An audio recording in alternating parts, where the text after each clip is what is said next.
What's up YouTube, it's your old school expert, and today I'm going to do something a little bit different.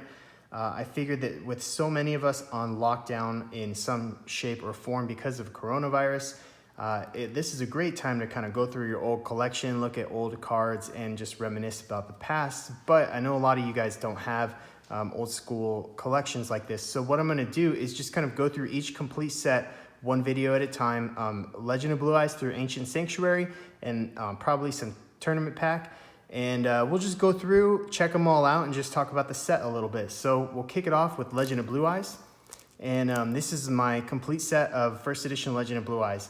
Not the whole thing is wavy in here. There's a couple of ultra rares that are glossy and a few super rares that are glossy, but most of it's wavy. So Legend of Blue Eyes was obviously the first set in the TCG, released March 2002, and it ushered in the era of Yu-Gi-Oh! In North America, and it was just it's an incredibly nostalgic set to me because I started with this set when it first came out, and even though it wasn't a very competitive set and it didn't really introduce a whole lot of cards that were good for dueling with, it did introduce a lot of cards from the anime, which most of us had watched and started to enjoy. So the first page has a lot of the nice cards in it. We got Trihorn Dragon, the first secret rare, Blue Eyes, Dark Magician, Guy the Fierce Knight, and a Celtic Guardian. Flame Swordsman is another card that's a lot of people's favorites. I really like Joey, the character, so Flame Swordsman is pretty awesome. LOB introduced some of the worst fusion monsters you'll ever see. So it was kind of like, why are these being, why would you even use this? Like, Charbin the Fire Knight, he's only got 1100 attack, 800 defense, no effect or anything, and then it requires Monster Egg and Hinotama Soul. So there's Monster Egg, and then Hinotama Soul is somewhere around here, but it's just kind of like, why would you even bother with those? So it's kind of funny. Again, some really pretty awful cards, but just so nostalgic to me because this was the dawn of Yu-Gi-Oh! Like, this was all you had. This was it, and then the 2 starter decks. But this was the only booster pack out when it was released. So we got some short prints. All of the equip cards in Legend of Blue Eyes are short printed. What that means is it's technically a common card, but there are fewer of them. So if you open up a box, you're pretty much guaranteed to get like 2 Misaki Legendary Swordsmen, 2 Mystical Sheep number 2s, 2 Karamas, Sometimes you'll even get 3 of one. The LOB is a big set, so you might only get 2. But when it comes to short prints, you're either going to get 1 or possibly none. So the short prints are really cool in my opinion because they were the only true equip cards of the era. There was a couple in the starter decks also, but most came from Legend of Blue Eyes. Here you got Raigeki and Dark Hole, 2 of the actual playable cards from Legend of Blue Eyes. And then I love the fields. The fields are so cool. I just love the artwork because it's really subtle, but it's good. They look really nice. So I'm a big fan of the field magic cards. There are only a few of them. And they kind of cover almost all the monster types, not attributes, but types. So like insects get a boost from forest, zombies get a boost from wasteland, but also in forest, I think maybe plants also, yeah, plants get a boost. Insect, plant, beast warriors get a boost. Things like Sogen would be warriors. What else gets a boost from Sogen? Let's see. Beast warrior and warrior type, that's it. So beast warrior actually gets a boost from forest or Sogen, or Sojin, however you want to say it. Umi, you got like the aqua fish, and then even like thunder gets a boost from Umi. So it's just really cool. I think they're awesome. Very nostalgic to me, but weren't ever truly too competitive like Dark Hole and Raigeki. Obviously were 2 of the best cards for a very long time. So moving on, we got some direct damage, some of the very first direct damage cards. And then Red Medicine is a healing card, so I think you gain 500 life points from that. And then Sparks deals only 200 damage, Hinotama deals 500 damage.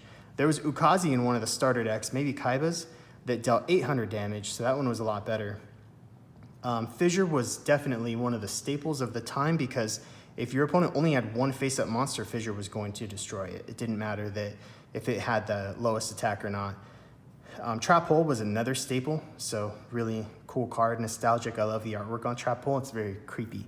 Polymerization, as I said before, wasn't really useful back then because there weren't very many good fusion cards. And then you got Mystical Elf. That's another awesome nostalgic card from the anime. Saw Yugi use that a ton of times. This is a nice page because it has my favorite card, Red Eyes Black Dragon, which again was not a very competitive card. It was one of the weaker of the dragons that required 2 tributes. If you're going to run that, then you would probably run a Blue Eyes. And if you wanted more than 3 Blue Eyes, you'd probably use Trihorn Dragon because it also requires 2 tributes but has higher stats. Curse of Dragon, definitely a cool card. Not bad, 1 tribute for a 2000 beater was pretty good, but Summon Skull was in the starter deck Yugi, and that was better. So you didn't see a lot of Curse of Dragons being used. Beaver Warrior, that's definitely in the anime a lot. So is Giant Soldier Stone, which actually was played, especially in Exodia decks, which were all about stalling your opponent. So, and then Reaper of the Cards, one of the very few cards that does not have a attack and defense that are divisible by 50 or that are 0.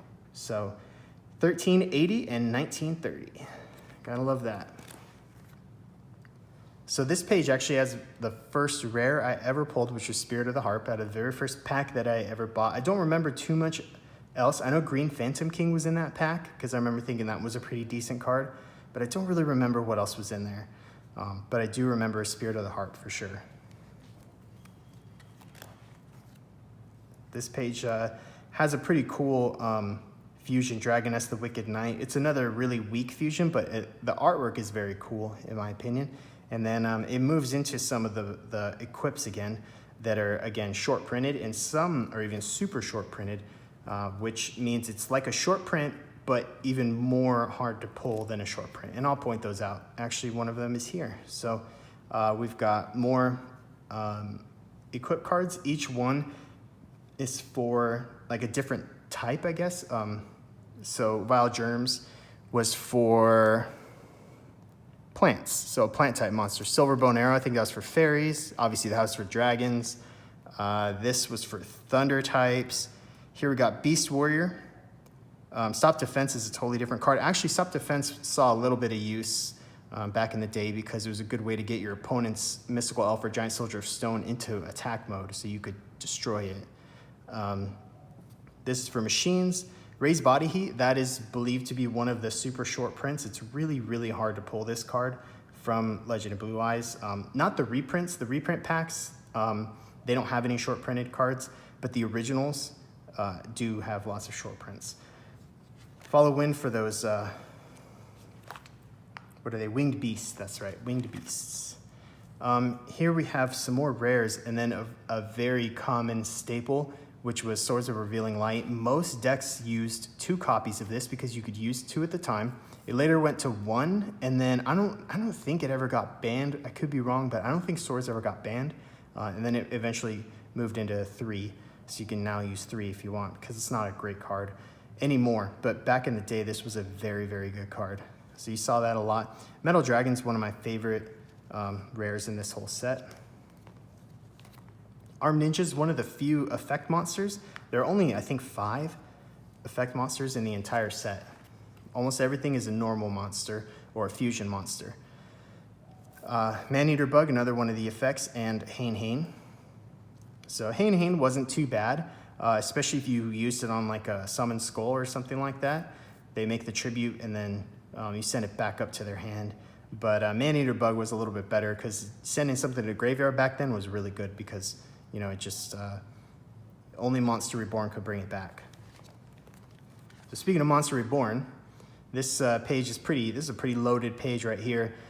So Monster Reborn is, it was another one of the staples along with Pot of Greed, obviously.